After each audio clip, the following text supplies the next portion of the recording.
So the future is money, right? And we're going to be talking a little bit about how is it going to be and what's the future of money and finance. So, why are we here? This is a very good question. Why are we all here? Because something happened 14 years ago. Who knows what it is? Who knows what happened 14 years ago? This is what happened 14 years ago. This is a Bitcoin, right? Who wants a Bitcoin? Who wants a Bitcoin? Here we go. Who wants another one? Now we will have more hands, right? Here we go. So, let's understand a little bit about our current situation. Who has a wallet in his suit, his pants, with him? Just one? Seriously, just one? Isn't all of us have wallets, physical wallets? Right? Who uses a Visa or MasterCard? Oh, more hands, more hands. Ah, there's a lot of people here. Come on, guys. I think we all do, right? Yeah. And who uses a digital wallet? Now we have more people using digital wallets. This is unbelievable, guys. This is good. That's the future. This is where we're going. A little bit of history. Money started by bartering. First, this is the first form when it was about shells, the Phoenicians, one of the form of Phoenicians they started this. And then it went to bartering of cows and milk and whatever I have, whatever you have. And then we started seeing coins, and then physical money showed up, and credit cards was the latest invention. But after that, for the last 70 years, we had no real inventions. The whole banking sector for 400 years haven't seen an evolution, unless the Satoshi Nakamoto changed all of this. He created something unbelievable. So, what is the future? This is the future. It doesn't have to be Bitcoin. It doesn't have to be any crypto, but the technologies that were created on this are amazing. The possibilities of how will things work. And today we are a crypto expert, so there's a lot of trends happening now. And we will see more digitization in the financial sector, which has really been advanced. And guess who was that engine that moved everything? COVID, none other than COVID-19. The money tools and utilization has changed a lot with COVID-19. How we interact with money also changed. So there will be the change in technologies, there will be a change in our human behavior, and we've seen that through COVID. There will be a change, and there was new operating models showed up during COVID, and the role of fintechs and startups is really booming in the digital finance. And one thing we didn't have before, we had our oil, but now the new oil is data. What are we going to do with it?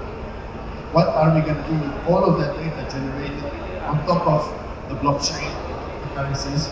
And this is where we start today seeing the rise of the AI in parallel to the blockchain and the new ways of financials, right?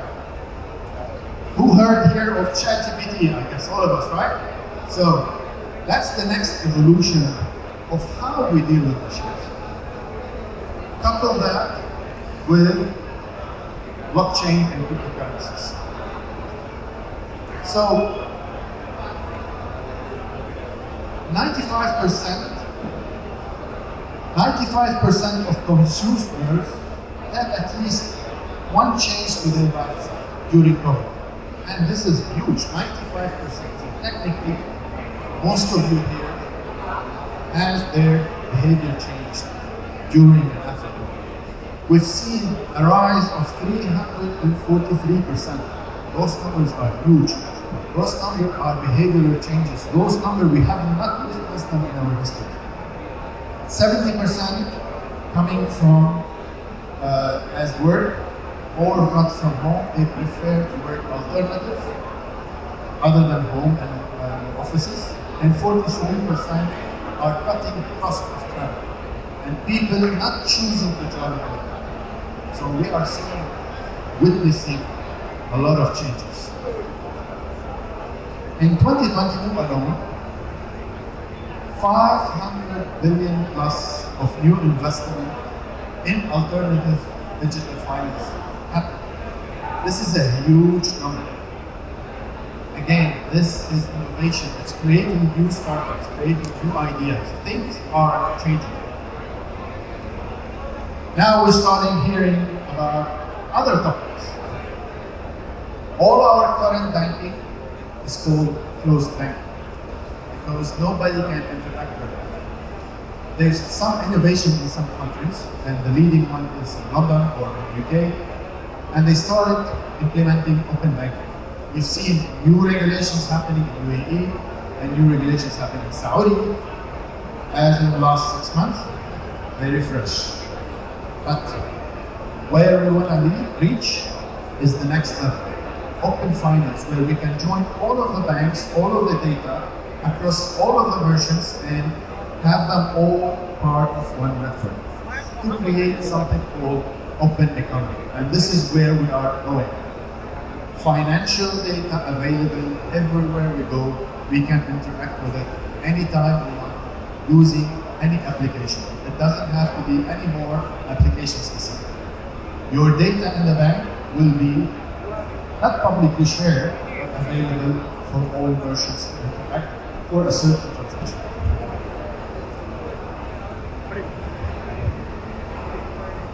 So, why are we talking about the future of money and the future of digital finance? This is very important. Now we see the rise of smart cities, and you cannot come and tell me that we don't have smart cities. But if you look in the region, what's happening, guess who's leading the front of smart cities in the world? The Gulf itself, the whole GCC region, starting by Neom and ending in the new cities that are being built. And how are you going to empower those smart cities? Again, with the future of money. Was it cryptocurrencies, regulated currencies, or something called government digital coins? So there's new forms of things that are taking place, and they are changing how we do things. So with this, it brings more inclusivity, it brings more efficient financial services, it promotes, most importantly, economic development that we all want, not just inclusivity. We want more economic development, and it can help all of your lives. So why open economy, you say? That's where we're going, right? That's where we feel today banks are trying, financial institutions and crypto exchanges, all of those are coming all together to bring services and bring value. If there's no value, technically we shouldn't be using it, right? So, first is to gain access to a wider range of financial products. This is very important. We're stuck with our bank for the last 100 years. Since the day we opened the account, since you created your credit card or debit card, we're stuck with that bank. It's no longer the issue. It's no longer how it works. The same thing is happening on the crypto exchanges. You don't have to be stuck there, and this is where we see more of dynamism, more of innovation happening on the decentralization of the contract. Then, interoperability with anyone and everyone. The same thing has been kicked by the blockchain, peer-to-peer. More or less, the same thing is going to be happening also in the banking sector or in the financial sector. So we're going to be seeing more of the merge of all of those all together to bring a better service for every one of us.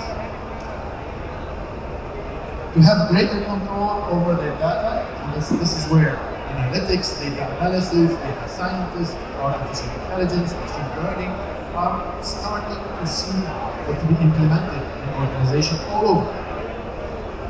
Prediction of data, how things are going to be working. This is where we need, and this is where we are going. And this is where we can predict and see how much you are able to save, you are able to add value, special services, special financial services.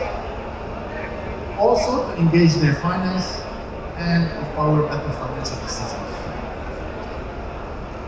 We're going to be seeing the rise of APIs, and I don't think that's something we're living out of the future. It's currently available, but we're going to be exploring and exploring this more and more and more in everything we do. Everything will be running using an API. And of course, as I mentioned, data is the new oil. And how is data will be used? This is where we also have to take care of our data privacy. We cannot forget our data privacy.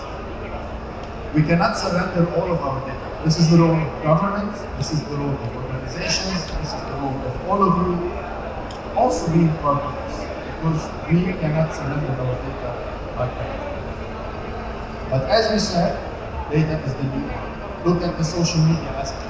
Look at Instagram. Look at TikTok. They are abusing our data for something that fits their purpose. How can we try to bring that with more ethics? Blockchain, of course. Everything will be built on blockchain financial aspect. Doesn't have to be cryptocurrencies, but it will be, and it will have ledger. And it will be a very good enabler. Decentralized finance is where things will be part of the future. All of our future products will be based on DeFi. Coming from financial institutions or from centralized exchanges or from startups, this is where it is. And you're going to be seeing more blockchain in Fintech. The consumer facing, the B2B services, the trading, the capital market, the back-end processing, and intern industry intermediate. And this is where we need the industry to adopt. All of those are for the industry to be, all of us, to interchange using APIs, to interact, to be one. This is where the future is going. And we're going to be seeing more of what we know from the centralized exchanges going to be decentralized, was it on the crypto, was it on the central banking or commercial banking, and so many other solutions that we will be switching on. We are very privileged to be in Dubai because Dubai is becoming the capital of the world on the blockchain and on the crypto side. There's a lot of regulation. If you look at the world, there's a lot of regulation here, not available anywhere else. So they are trying. We are all learning on this. Even VARA or any regulation that's coming now, we are all learning on this. We will enhance, fail, try to fix, enhance, enhance, enhance. So the question, the world needs banks, or the world needs banking, but it doesn't need banks. This is what Bill Gates said. And I believe in that. The more we live, the more we can see this happening every day. We don't need the banks in general. It's the need, of course. But the future will be less and less. And we can see actually the trend. If you travel around to Europe, more and more of the banks are shutting down their branches, right? So this is where things are going. And I will start concluding 5 predictions of the future. The rise of the API and the cloud, which is already happening, but it will be as a go-to strategy. Open economy, regulation, blockchain, CBDCs, digital currencies, and no more physical wallets for anything, from your identity onwards. And lastly, the rise. The future is open to anything and decentralized. So with that, I'd like to thank you all and see you soon. Good luck.